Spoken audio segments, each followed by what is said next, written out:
Eu quero muito falar sobre este assunto. O que está aqui em questão é o documento que saiu do Conselho de Ministros e que está agora para ser consultado e comentado na internet por qualquer pessoa no site consultalex.gov.pt. Então o documento é a Estratégia Nacional de Combate à Pobreza 2021-2030. Portanto, mais um cavalo de Troia das altas instâncias soviéticas. Mais um passo rumo ao totalitarismo e à sovietização do ser humano, o Homo soviéticos. Então, esta estratégia diz que vai combater a pobreza e que para isso é necessário introduzir alterações no sistema. Então, uma das medidas propostas nesse documento, não é bem propostas, é impingidas, que é assim que funciona o cavalo de Troia, né? É tornar a escola obrigatória a partir dos 3 anos de idade, portanto, o pré-escolar. É lógico que esta proposta deriva de várias premissas. A primeira é que o ensino público de facto tira as pessoas da pobreza, e a segunda é que as crianças precisam de ser educadas pelo Estado e não pela família nos anos mais cruciais da formação da sua personalidade. Mas é também lógico, não só lógico, mas verdadeiro, que estas premissas não são verdades certas, mas apenas suposições que se tornaram viáveis e, de certa maneira, aceites devido a uma construção ao longo do tempo. Ou seja, não é propriamente verdadeiro, mas é consensual que o ensino público de facto tira as pessoas da pobreza e que as crianças precisam de ser educadas pelo Estado e não pelos pais. Só que é assim, uma coisa é as famílias realmente, ou haver famílias que realmente precisam do pré-escolar, precisam da creche e precisam de ter os miúdos lá bastante cedo. Outra coisa completamente diferente é obrigar todas as crianças a irem para a escola aos 3 anos. É que por mais que isto tudo venha pintadinho de cor-de-rosa, às bolinhas azuis, a verdade é que o ensino obrigatório tem apenas um objetivo final, que é inserir as pessoas no sistema. Mas é claro que esse objetivo vem meio velado através das justificações habituais, como aqui temos, né? Isto vem no âmbito de uma estratégia nacional de combate à pobreza. Então, aqui o objetivo alegado é o combate à pobreza. Tal como esse objetivo, temos também, por exemplo, inserir as pessoas na sociedade. E aqui, obviamente, sociedade é sinónimo de sistema. Ou dar o conhecimento às pessoas, instruir as pessoas, alfabetizar as pessoas. Claro que isso tudo acaba por acontecer, não é? Mas não é o objetivo final da escolaridade obrigatória. Mas reparem numa coisa, estes objetivos que eu acabei de listar, que são objetivos nobres, para que eles se concretizem, para serem realmente uma ferramenta benéfica para as famílias que são mais carenciadas, bastava que eles fossem apenas tendencialmente gratuitos. Gratuitos, entre aspas, porque nós sabemos que gratuito significa pago pelos contribuintes. Mas esse seria o único requisito para que isso fosse acessível às famílias carenciadas. Tornar a escola obrigatória não garante nenhuma dessas metas. Até pelo contrário. Ela tem forçado os gestores da instrução pública a baixar cada vez mais a exigência. E é assim que se faz. É desse modo que fica cada vez mais fácil inserir as pessoas no sistema. Quer elas queiram estar no sistema, quer não queiram. Agora, pensando na questão da pobreza em si, que é a justificação desta lei. O próprio conceito de pobreza já é problemático, porque é um conceito relativo e que é constantemente atualizado. E como é que ele é atualizado? À medida que acontece o avanço tecnológico e a democratização da tecnologia, o chamado limiar da pobreza também vai aumentando. Então, por exemplo, em 2014, o limiar da pobreza eram 422 euros. Isto quer dizer que quem recebesse 421 euros era considerado pobre e quem recebesse 423 já não era. Em 2020, o limiar da pobreza já era 540 euros. Portanto, é progressivo.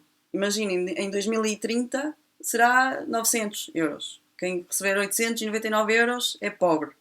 A maioria das pessoas que hoje são consideradas pobres em Portugal trabalham e a maioria das pessoas que trabalham ganham o salário mínimo. As pessoas que se considera que vivem num estado de privação material severa, que é um termo técnico, são pessoas que, entre outras coisas, não podem comprar uma televisão, não podem comprar um telemóvel, não podem comprar um carro ou não conseguem pagar uma semana de férias. Isto é o que se considera oficialmente privação material severa.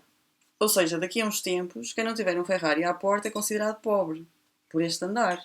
Porque a premissa que está na base deste pensamento, do pensamento destes tecnocratas que fazem estes documentos ou que definem estes conceitos, é que é a desigualdade que define a pobreza. E esta premissa não está só na cabeça deles.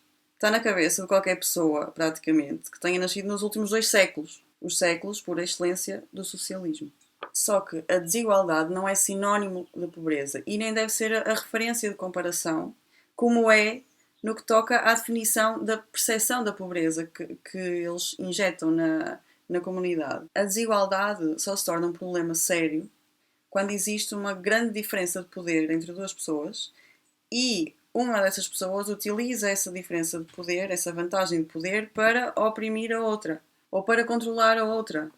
O que já agora é a definição prática de socialismo.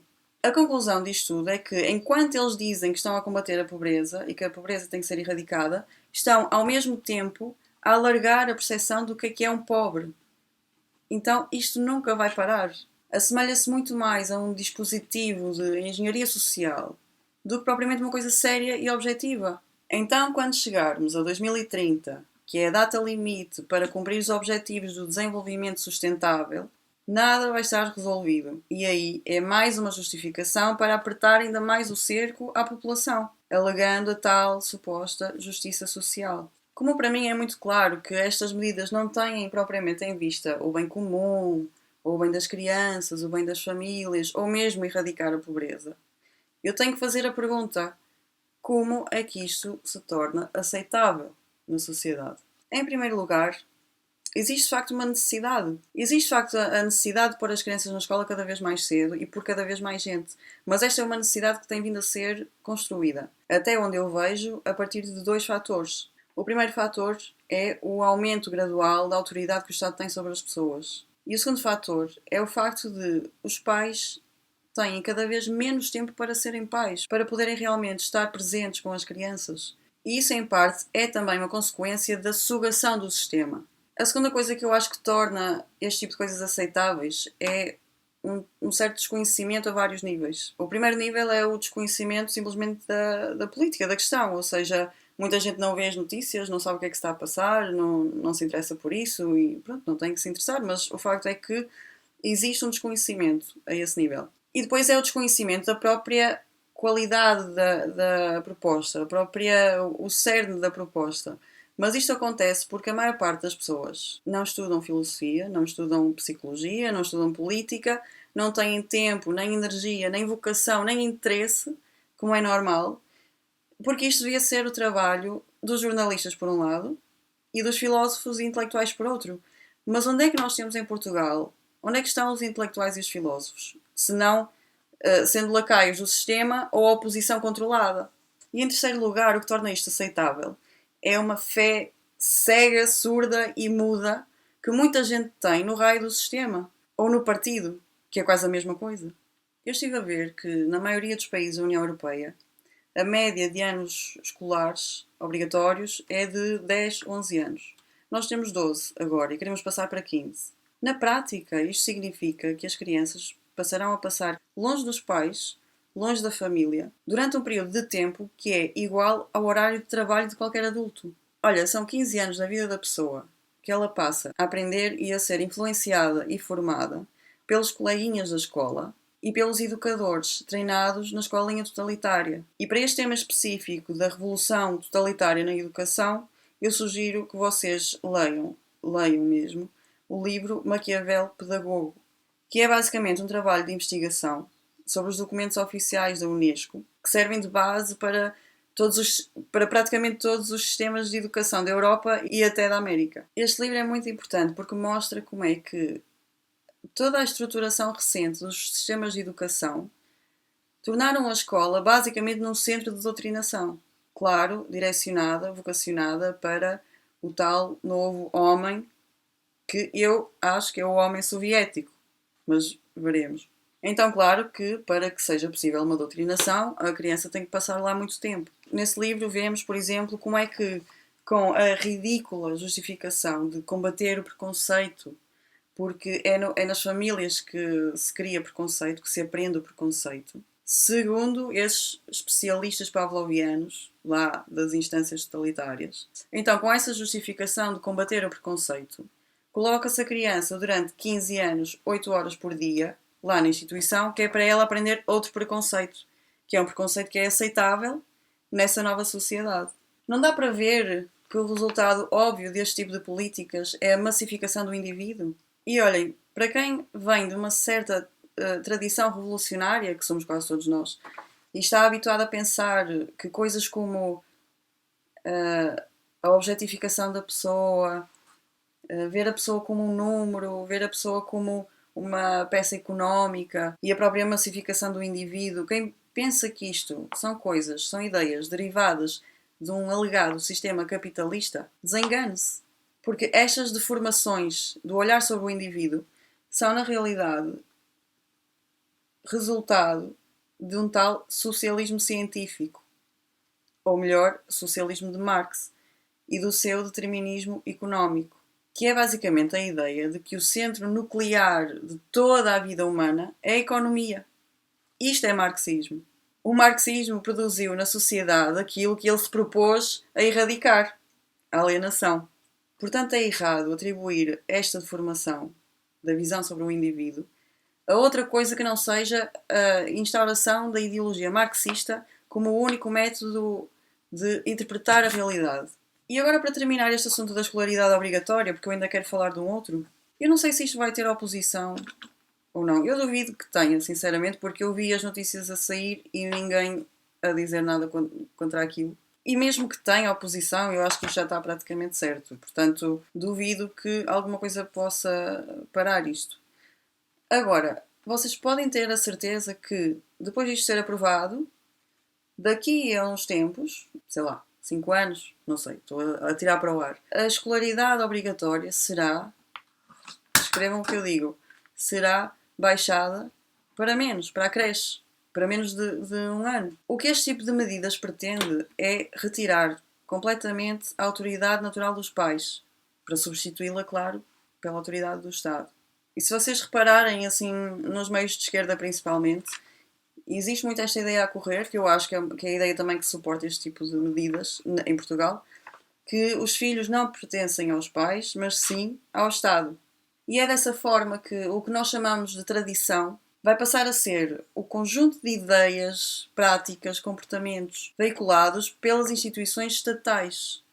E vai deixar de ser, ou vai deixar de brotar genuinamente do núcleo que realmente constitui a sociedade, que é o indivíduo e as famílias. E agora, outro ponto que me chamou a atenção neste documento, da Estratégia de Combate à Pobreza, é o seguinte: promover a saúde mental e a detecção precoce de problemas psicológicos em meio escolar, através do aumento da rede de psicólogos escolares e em articulação com as medidas que se propõem no âmbito da saúde. Estas medidas no âmbito da saúde são o ponto seguinte do documento. E já agora, nessa parte da saúde, é aí que se repete 3 ou 4 vezes a necessidade da expansão de equipas comunitárias de psiquiatria da infância e adolescência. Portanto, a ideia é fazer crescer a presença da psiquiatria junto das crianças, seja na escola, seja nas comunidades locais. Nós aqui encontramos o mesmo problema que encontramos no conceito de pobreza, que é a saúde mental. É também um conceito que vai mudando com o tempo, que vai sendo reformulado, que vai acrescentando umas coisas e eliminando outras. Então, é uma coisa um bocado volátil e, de certa maneira, relativa também. Então, aqui a questão principal é: o que é que vocês querem dizer com saúde mental? Porque, pelo que eu tenho visto, as coisas que têm acontecido nos últimos anos, a noção de saúde e doença mental, para já tem alterado bastante. E depois, tem parecido cada vez mais uma questão muito arbitrária. Existe um caso particularmente grave, na minha opinião, que é a questão do transtorno de género. E é ainda pior se forem crianças. E a questão aqui é a seguinte: se antigamente os psicólogos procuravam restituir na mente da criança ou da pessoa que sofria desse transtorno a sua unidade biológica e mental, porque existe uma dissociação entre o que é o físico dela, o biológico, e o mental.